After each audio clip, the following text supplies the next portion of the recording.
तो निश्चित रूप से जो कर्मचारियों ने अपना सारा फैमिली का एक्सपेंडिचर का प्लान किया होता है, और उसमें बच्चों की फीस है, मेडिकल के उनके इश्यूज हैं, और उनके और जगह कहीं से लोन ले रखा है, उस लोन की किस्तों को उनको उनको अदा करना होता है।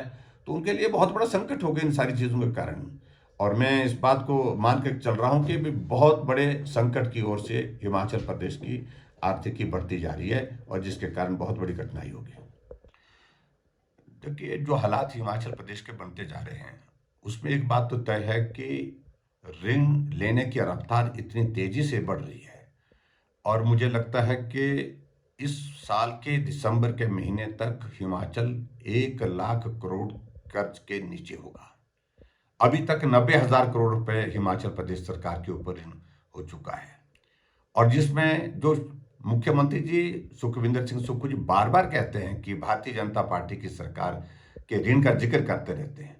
कंपैरिजन में आप देखें, आंकड़े हैं, भारतीय जनता पार्टी ने 5 साल के कार्यकाल में 19,600 करोड़ रुपए का ऋण लिया, और कांग्रेस ने अभी 20 महीने के कार्यकाल में हिमाचल प्रदेश में 24,176 करोड़ रुपए का ऋण ले लिया है।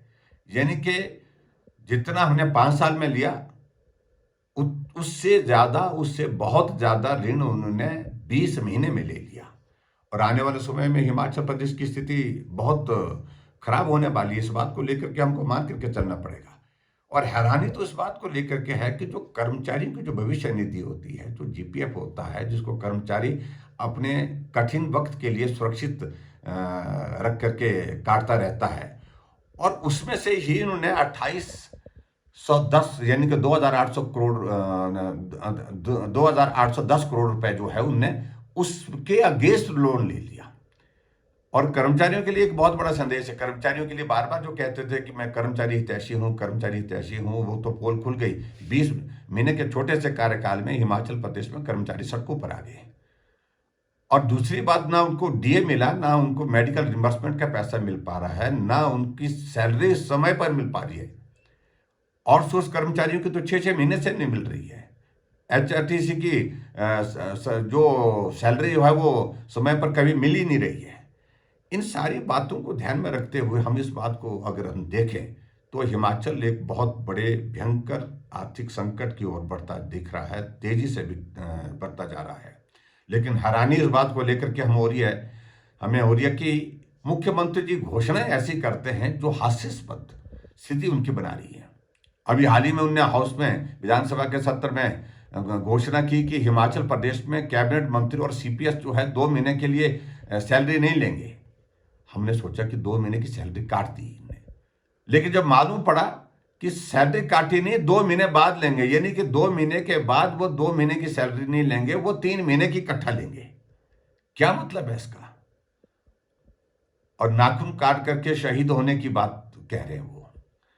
ऐसी स्थिति में एक और उदाहरण हमारे सामने आज पिछले कल नोटिफिकेशन में आया। एक जो BOCW जो बोर्ड है ये, उसमें चेयरमैन लगाए हैं एक, जिनको 30,000 ऑनरेरियम मिलता था, उसको 1,30,000 सीधा 1 लाख बढ़ा दिया उसमें।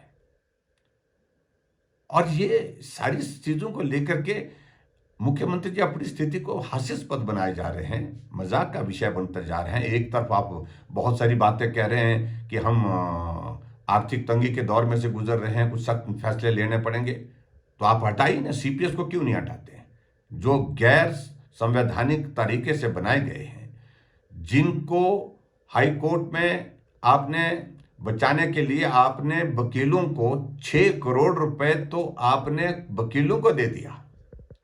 उसके लिए सीपीएस नहीं बनाते तो क्या सरकार नहीं चलती? सरकार चल सकती थी, लेकिन उसके बावजूद उस पर तो आपने कभी नहीं सोचा कि भी इनके कारण आर्थिक बोझ होगा, करोड़ों रुपए उस पर जा रहा है। लेकिन 6 करोड़ के लगभग आपने वकीलों को दे दिया उनकी कुर्सी को बचाने के लिए। और एक तरफ से आप कह रहे हैं कि हम जो है वो सैलरी डेफर कर रहे हैं 2 महीने के लिए। और इस तरह से मैं आपको कह रहा हूं, होने वाले समय में क्या होना है। अभी इन शुरुआत की कैबिनेट मंत्री और सीपीएस की सैलरी 2 महीने के लिए डेफर की, और 2 महीने के बाद तीसरे महीने सैलरी 2 महीने की भी मिलेगी और तीसरे महीने की भी मिलेगी। और आने वाले समय में ये स्थिति आगे बढ़ने जा रही है।